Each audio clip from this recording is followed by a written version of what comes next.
Friends, स्वागत है आपका मेरे यूट्यूब चैनल में। अगर आप किसी भी प्रतियोगी परीक्षा की तैयारी कर रहे हैं तो आज का वीडियो आपके लिए बेहद ही महत्वपूर्ण होने वाला है। आज हम जानेंगे मौर्य साम्राज्य के टॉप 70 ऐसे महत्वपूर्ण प्रश्न जो पिछले कई वर्षों से परीक्षाओं में बार बार पूछे जाते रहे हैं। इन प्रश्नों में आपको मिलेगा पूरी व्याख्या के साथ सही उत्तर, जिससे आपका हिस्ट्री एकदम मजबूत हो जाएगा। तो वीडियो को अंत तक जरूर देखते रहिए। चलिए बिना किसी देरी के आज का हमारा वीडियो शुरू करते हैं। पहला क्वेश्चन यहाँ पर दिया गया है कि मौर्य साम्राज्य का संस्थापक कौन था। काफी इजी क्वेश्चन है। यहाँ पर इसका सही उत्तर हो जाएगा चंद्रगुप्त मौर्य। ये मौर्य साम्राज्य का संस्थापक था। व्याख्या देखते हैं इसका। चंद्रगुप्त मौर्य ने 322 ईसा पूर्व में मौर्य साम्राज्य की स्थापना की थी। उन्होंने नंद वंश के जो अंतिम शासक, जिसका क्या नाम था, धनानंद, उसको पराजित करके मगध पर अधिकार कर लिया और भारत का पहला विशाल साम्राज्य स्थापित किया। तो प्रथम संस्थापक इसके मौर्य साम्राज्य के चंद्रगुप्त मौर्य हो जाएंगे। अगला क्वेश्चन यहाँ पर है, चंद्रगुप्त मौर्य के गुरु और प्रधानमंत्री कौन थे। तो कौन थे इसके गुरु और प्रधानमंत्री। इसका सही उत्तर हो जाएगा कौटिल्य, जिसको हम चाणक्य और उसके साथ साथ विष्णुगुप्त के नाम से भी इसको जाना जाता है। तो ये चंद्रगुप्त मौर्य के गुरु, मार्गदर्शक और प्रधानमंत्री थे। उन्होंने क्या लिखा, अर्थशास्त्र नामक प्रसिद्ध ग्रंथ लिखा, जिसमें राज व्यवस्था, अर्थनीति और कूटनीति का वर्णन करते हैं। अगला क्वेश्चन, यूनानी राजदूत मेघस्तनी किसके दरबार में आया था। तो किसके दरबार में आया था। तो ये चंद्रगुप्त मौर्य के दरबार में आया था। यूनानी राजदूत मेघस्तनी इसमें देखते हैं, मेघस्तनीज यूनानी शासक सेल्यूकस का क्या था, राजदूत था, जो चंद्रगुप्त मौर्य के दरबार में आया था। उसने भारत के समाज और प्रशासन का वर्णन अपनी पुस्तक किसमें किया है, इंडिका में किया है। इसको याद रखिएगा। अगला क्वेश्चन है, मौर्य साम्राज्य की राजधानी कहाँ थी। तो इसकी राजधानी थी पाटलिपुत्र में। मौर्य साम्राज्य की राजधानी पाटलिपुत्र थी। ये गंगा और सोन नदियों के संगम पर स्थित था और प्रशासनिक और राजनीतिक दृष्टि से अत्यंत ये महत्वपूर्ण नगर था। इसको याद रखिए। आगे क्वेश्चन है, चंद्रगुप्त मौर्य ने किस यूनानी शासक को पराजित किया। तो किस यूनानी शासक को पराजित करता है। तो वो सेल्यूकस निकेटर को पराजित करता है। सेल्यूकस निकेटर ये कौन था, सिकंदर का सेनापति था और चंद्रगुप्त मौर्य ने उसे युद्ध में हराया और उसके साथ क्या किया था, संधि किया था। संधि करके अफगानिस्तान और बलूचिस्तान का कुछ क्षेत्र पर वो अधिकार कर लेता है। तो इसको आपको याद रखना है। वीडियो की स्पीड आप 2x पर सेट कर सकते हैं ताकि आपको अच्छे से समझ में आए। चलिए आगे बढ़ते हैं। चंद्रगुप्त मौर्य ने जीवन के अंत में कौन सा धर्म अपनाया। तो कौन सा धर्म अपनाता है वो तो जैन धर्म वो अपनाता है। जीवन के अंतिम समय में चंद्रगुप्त ने जैन धर्म को अपनाया और कर्नाटक के कहां पर, श्रवणबेलगोला में संलेखन विधि द्वारा मृत्यु प्राप्त की। अब संलेखन विधि क्या होता है। तो संलेखन विधि उपवास रह करके, यानी कि बिना भोजन पानी के वो अपना क्या करता है, उपवास रह करके अपने शरीर को नष्ट करते हैं। इसको क्या बोला जाता है, संलेखना व्रत या फिर संलेखना विधि। अगला क्वेश्चन है, बिंदुसार को यूनानी लेखकों ने किस नाम से संबोधित किया। बिंदुसार को यहाँ पर पूछा जा रहा है। तो किस नाम से संबोधित किया, इसको बोला गया अमितोक्लेट्स।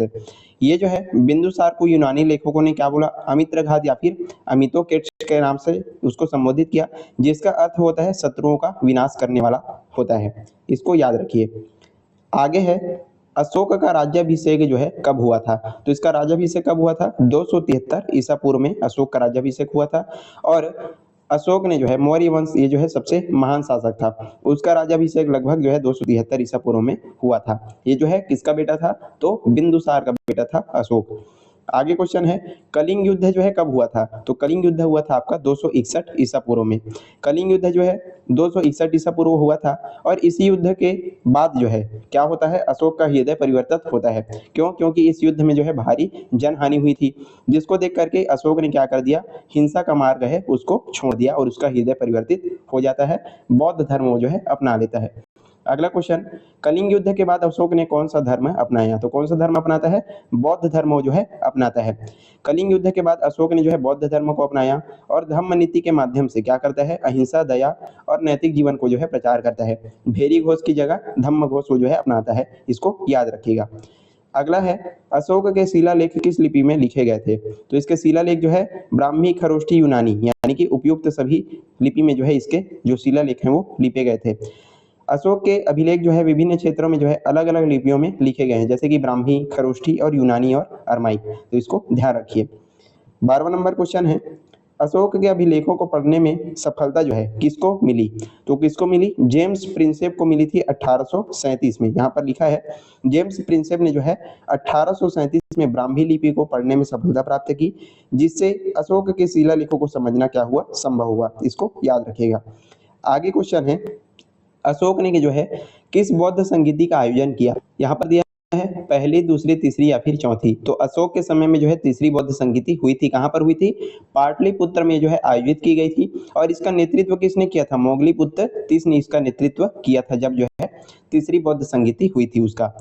आगे है क्वेश्चन 14 नंबर, अशोक का सिंह स्तंभ ये जो है कहाँ से स्थित है, तो ये जो है सारनाथ में स्थित है।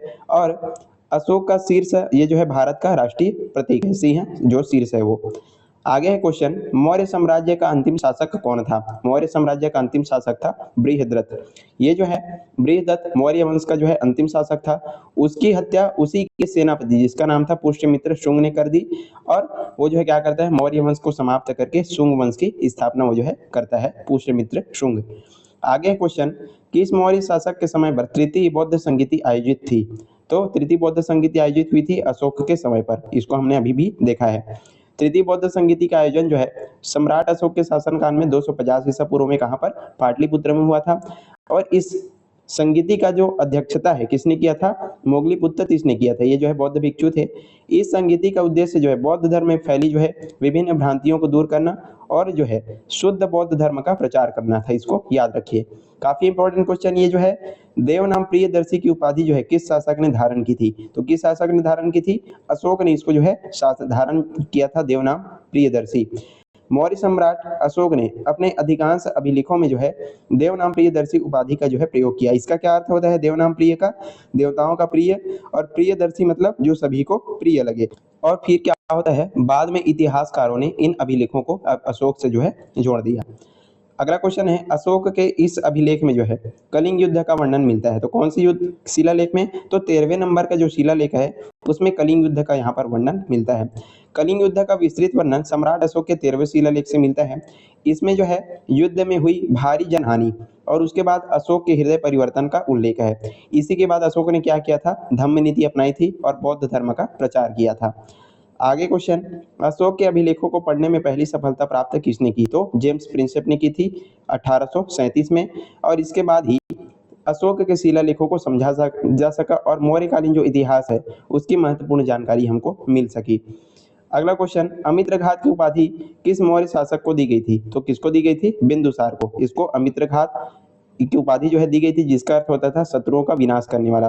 और जो यूनानी लेखक है इसको क्या बोले, अमित्रोकेट्स भी इसको बोले हैं।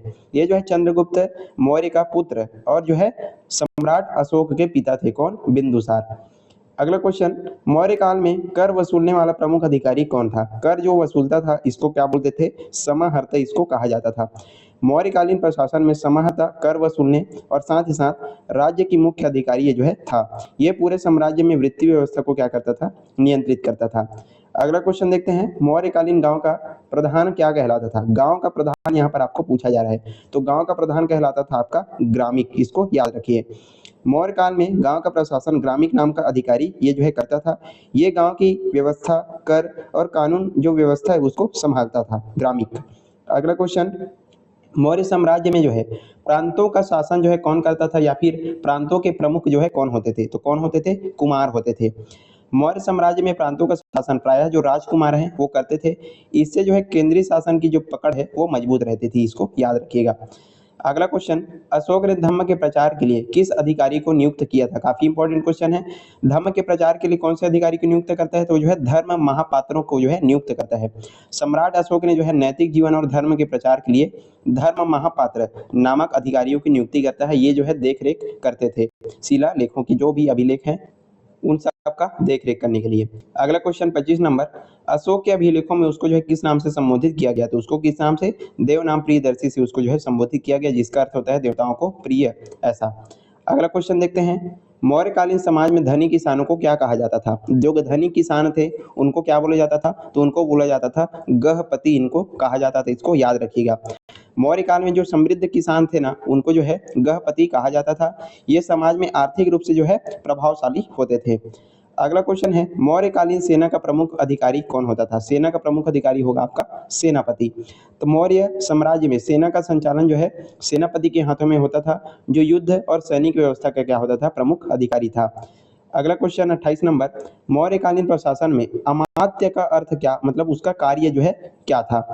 तो इसका कार्य था प्रशासनिक सहायता करना। जैसे अमात्य सम्राट के सलाहकार और प्रशासनिक अधिकारी होते थे, जो शासन संचालन में क्या करते थे? अपनी महत्वपूर्ण भूमिका निभाते थे।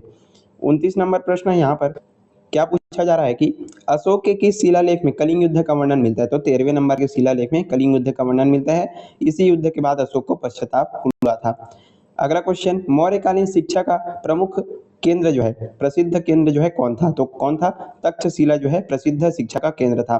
तक्षशिला जो है प्राचीन भारत का प्रमुख शिक्षा केंद्र था, जहां से दूर दूर से विद्यार्थी शिक्षा प्राप्त करने के लिए आते थे। फिर है अशोक की पुत्री का क्या नाम था? तो काफी इजी क्वेश्चन है, इसकी पुत्री का नाम था संघमित्रा। संघमित्रा जो है सम्राट अशोक की पुत्री थी, जिसने बौद्ध धर्म के प्रचार में महत्वपूर्ण भूमिका निभाई। कहाँ पर? श्रीलंका इसको जो है भेजा गया था बौद्ध धर्म के प्रचार के लिए। अशोक के पुत्र का नाम क्या था जिसे धर्म प्रचार के लिए भेजा गया था? तो इसका नाम था महेंद्र। महेंद्र और संघमित्रा दोनों को जो है श्रीलंका भेजता है अशोक बौद्ध धर्म के प्रचार के लिए, तो इसको याद रखिएगा। आगे है क्वेश्चन, महेंद्र को धर्म प्रचार के लिए कहां पर भेजा गया? तो श्रीलंका। संघमित्रा और जो महेंद्र है दोनों को श्रीलंका भेजा गया था, इसको याद रखिए, बौद्ध धर्म के व्यापक प्रचार के लिए। अगला क्वेश्चन, मौर्यकालीन प्रशासन का प्रमुख ग्रंथ जो है कौन सा है? तो प्रमुख ग्रंथ कौन सा हो जाएगा आपका? अर्थशास्त्र। कौटिल्य द्वारा लिखा गया ग्रंथ अर्थशास्त्र, जिसमें जो है शासन व्यवस्था, अर्थव्यवस्था, साथ ही साथ कूटनीति का विस्तृत वर्णन है। आगे क्वेश्चन, मौर्यकालीन न्याय व्यवस्था का अंतिम अधिकारी जो है कौन था? तो कौन होता था न्याय व्यवस्था का अंतिम अधिकारी? सम्राट होता था। मौर्य सम्राट जो है न्याय का अंतिम निर्णय जो है सम्राट ही देता था। अगला क्वेश्चन है, मौर्यकालीन प्रशासन की इकाई क्या कहलाती थी? तो प्रशासन की इकाई कहलाती थी आपकी जनपद। मौर्य काल में जो राज्य है उसको विभिन्न प्रशासनिक इकाइयों में बांटा गया था, जिसको जो है जनपद कहा जाता था, इसको याद रखिए। अगला क्वेश्चन, अशोक के शिलालेखों की भाषा मुख्यतः कौन सी थी? तो कौन सी भाषा थी इसकी? इसका सही उत्तर हो जाएगा प्राकृत भाषा। कहीं कहीं पर जो है पाली भाषा भी उत्तर दिया जाता है, तो उसको देख लीजिएगा। अशोक के अधिकांश जो अभिलेख हैं प्राकृत भाषा में लिखे गए हैं, ताकि उनको सामान्य जो जनता है आसानी से समझ सके। फिर है मौर्यकालीन सिक्कों को क्या कहा जाता था? तो इन सिक्कों को बोला जाता था पंचमार्क सिक्के। मौर्य काल में प्रचलित सिक्कों को पंचमार्क सिक्के कहा जाता था। क्यों बोला जाता था? क्योंकि उन पर 5 अलग अलग जो चिन्ह है वो अंकित होते थे, इसी कारण से इनको पंचमार्क सिक्के कहा जाता था। अगला क्वेश्चन है, मौर्यकालीन प्रशासन का स्वरूप जो है कैसा था? तो कैसा स्वरूप था इसका? जो है केंद्रीकृत स्वरूप था। यहाँ पर कुछ बच्चे जो है विकेंद्रीकृत कर देते हैं, लेकिन इसका जो स्वरूप है केंद्रीकृत आपका सही उत्तर हो जाएगा। क्यों? क्योंकि मौर्य साम्राज्य की शासन व्यवस्था अत्यंत अत्यंत जो है केंद्रीकृत थी। सभी निर्णय कौन लेता था? सम्राट द्वारा लिया जाता था, तो इसी कारण से जो है केंद्रीकृत इसका सही उत्तर हो जाएगा। अगला क्वेश्चन है, मौर्यकालीन जासूस व्यवस्था का वर्णन किस ग्रंथ में मिलता है? तो किस ग्रंथ में मिलता है? ये जो है अर्थशास्त्र में मिलता है। कौटिल्य के अर्थशास्त्र में जासूसी प्रणाली और गुप्तचरों के कार्यों का वहां पर विस्तृत वर्णन मिलता है। गुप्तचरों को जो है क्या बोला जाता था? गूढ़ पुरुष जो है बोला जाता था, इसको भी आपको याद करना है।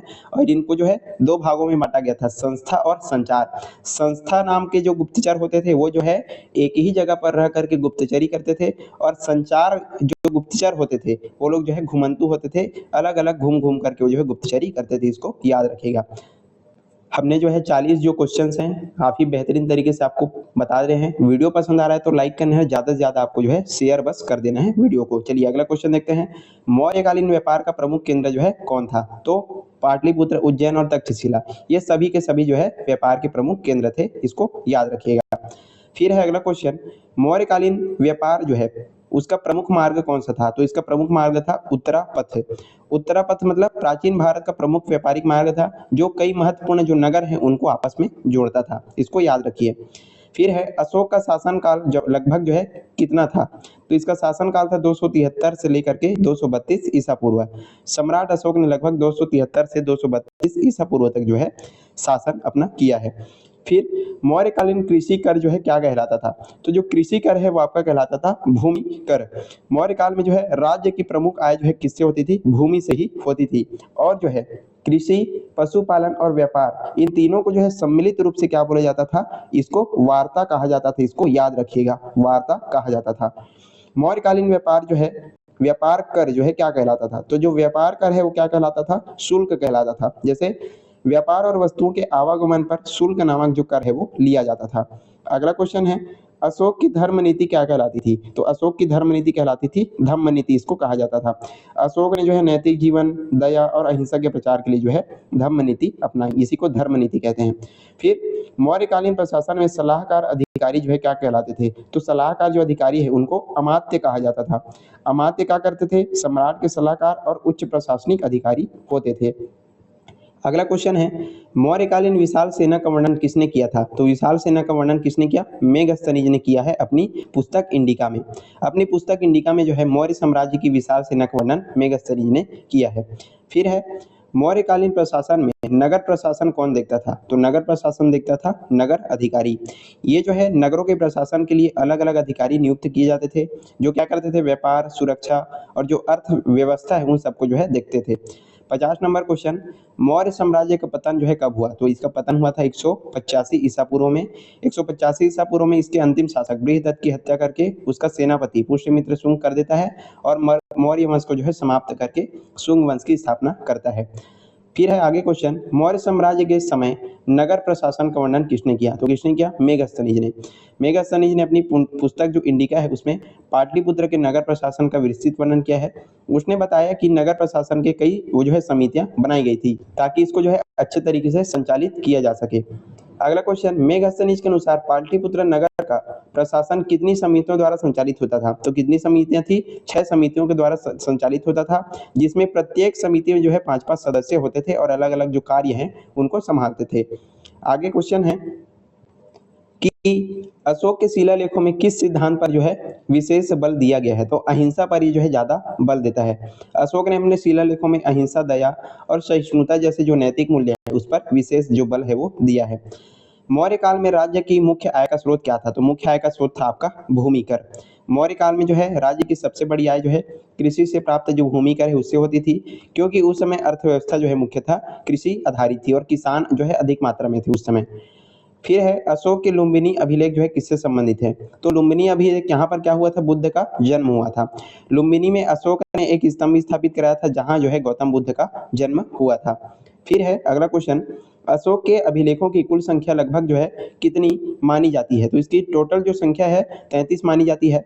इतिहासकारों के अनुसार जो है अशोक के लगभग 33 प्रमुख अभिलेख जो है पाए गए हैं, जिनमें शिलालेख और स्तंभ लेख दोनों जो है शामिल हैं, टोटल 33। फिर है, अशोक के स्तंभ किस पत्थर से बनाए जाते थे? तो इसको जो है बलुआ पत्थर से इसको बनाया जाता था। अशोक के स्तंभ अत्यंत चिकने और चमकदार बलुआ पत्थर से बनाए जाते थे। इन्हें जो है मौर्यकालीन कला का उत्कृष्ट उदाहरण माना जाता है। अगला क्वेश्चन, मौर्यकालीन कला का प्रमुख उदाहरण क्या है? तो स्तूप और स्तंभ। इन्होंने जो है 84,000 क्या किया था? स्तूपों का निर्माण कराया था। किसने? अशोक ने। तो स्तूप और जो स्तंभ है उसको विशेष रूप से प्रसिद्धि यहाँ पर मिली हुई है। अशोक ने कई स्तूपों और स्तंभों का जो है निर्माण करवाया था। अगला क्वेश्चन है, मौर्य साम्राज्य के समय प्रसिद्ध स्तूप कहाँ है? तो सांची का जो स्तूप है काफी प्रसिद्ध है। सांची स्तूप का निर्माण जो है सम्राट अशोक के समय में कराया गया था। फिर है 60 नंबर, मौर्यकालीन प्रशासन में अध्यक्ष जो है किसे कहा जाता था? तो जो विभाग प्रमुख हैं उसको क्या बोला जाता था? अध्यक्ष। मौर्य काल में विभिन्न विभागों में प्रमुख जो अधिकारी है उनको क्या बोला जाता था? अध्यक्ष कहा जाता था। जैसे खनिज, व्यापार, कृषि विभाग के अध्यक्ष होते थे। फिर है, मौर्य काल में सड़कों के निर्माण का उद्देश्य क्या था? सभी मतलब व्यापार को बढ़ाना, सेना की आवाजाही और प्रशासनिक सुविधा, तो सारे जो चीजें हैं सड़कों के निर्माण का उद्देश्य था। सड़कें जो है व्यापार, सैन्य संचालन और प्रशासनिक संपर्कों को क्या बनाती थी? सुगम बनाती थी, इस कारण से उसको बनाया जाता था। फिर है, मौर्यकालीन अर्थव्यवस्था का मुख्य आधार क्या था? तो अर्थव्यवस्था का मुख्य आधार था कृषि, जैसे कि मैंने आपको पहले भी बता दिया है। कृषि जो है आधारित थी और अधिकांश जो लोग हैं कृषि कार्य करते थे। और कृषि, पशुपालन और व्यापार, इन तीनों को सम्मिलित रूप से क्या बोला जाता था? वार्ता कहा जाता था। इसको याद रखिएगा। अगला क्वेश्चन है, मौर्यकालीन जासूसों को क्या कहा जाता था? तो इनको गुप्तचर कहा जाता था। स्त्री गुप्तचर और पुरुष गुप्तचर दोनों प्रकार के गुप्तचर जो है होते थे। चलिए आगे देखते हैं क्वेश्चन, मौर्यकालीन समाज किस व्यवस्था पर आधारित था? तो ये जो है वर्ण व्यवस्था पर आधारित था। जो मौर्यकालीन समाज है मुख्यतः वर्ण व्यवस्था पर आधारित है, जिसमें जो है ब्राह्मण, क्षत्रिय, वैश्य और शूद्र ये जो है प्रमुख वर्ग थे और सभी वर्ग के लोग जो है सेना में भाग ले सकते थे। फिर है, मौर्यकालीन सेना में कौन कौन से अंग शामिल थे? पैदल, घुड़सवार, हाथी या उपयुक्त सभी, तो सारे के सारे जो सैनिक हैं वो शामिल होते थे। और मौर्य सेना काफी विशाल थी, इसमें जो है पैदल सैनिक, घुड़सवार, रथ सेना, हाथी सेना सब जो है शामिल थे। 66 नंबर क्वेश्चन है, अशोक का प्रसिद्ध जो अभिलेख है जहाँ पर पशु हत्या पर प्रतिबंध की बात की गई है वो कहाँ पर है? तो ये जो है गिरनार में है। ये शिलालेखों में अशोक जो है पशु हत्या को कम करने और नैतिक जो जीवन है उसको अपनाने की बात करते हैं। कहाँ पर? ये जो है गिरनार में। फिर है अगला क्वेश्चन, मौर्य काल में व्यापार की देखरेख कौन करता था? तो अध्यक्ष लोग इसका व्यापार का देखरेख करते थे। जो भी व्यापार, उद्योग, इन सब के जुड़े हुए विभाग की देखरेख अध्यक्ष नामक जो अधिकारी हैं वो किया करते थे। फिर है मौर्यकालीन शासन का स्वरूप जो है कैसा था? तो राजतंत्र था। मौर्य काल में जो है शासन राजतंत्र था जिसमें सम्राट जो है क्या होता था? सर्वोच्च शासक होता था। फिर है मौर्यकालीन राजकीय नीति का मुख्य उद्देश्य क्या था? तो राज्य की स्थिरता। जैसे कि यहाँ पर बताया है, मौर्य शासन की नीतियां मुख्यतः राज्य की स्थिरता और सुरक्षा को मजबूत करने के लिए बनाई जाती थी। इसको याद रखिएगा। और हमारा अंतिम क्वेश्चन है, मौर्य साम्राज्य का विस्तार लगभग कहाँ से कहाँ तक था? तो लगभग पूरे भारतीय उपमहाद्वीप तक इसका जो है विस्तार था। काफी बड़ा और साम्राज्य ये जो है बनाए हुए थे। तो जो सम्राट अशोक के समय में मौर्य साम्राज्य का विस्तार लगभग पूरे भारतीय उपमहाद्वीप में था, जो उस समय का सबसे बड़ा क्या था? साम्राज्य था। तो इसको आपको याद रखना है। यहीं पर आज का हमारा जो वीडियो है समाप्त होता है। हमने काफी बेहतरीन और इम्पोर्टेंट क्वेश्चन जो कि बार बार आपके परीक्षाओं में पूछे जाते हैं उनको काफी अच्छे तरीके से पूरे व्याख्या के साथ आपको समझा दिया। आई होप आपको सारी चीजें अच्छे से समझ में आ गई होगी। यदि वीडियो पसंद आए तो लाइक करना है, ज़्यादा से ज़्यादा आपको शेयर करते जाना है अपने दोस्तों के साथ, और चैनल पर नए हैं तो जरूर सब्सक्राइब कर लीजिएगा। चलिए आज के लिए बस इतना ही, मिलते हैं इसी प्रकार के अन्य वीडियोस के साथ। तब तक के लिए पढ़ते रहिएगा। धन्यवाद।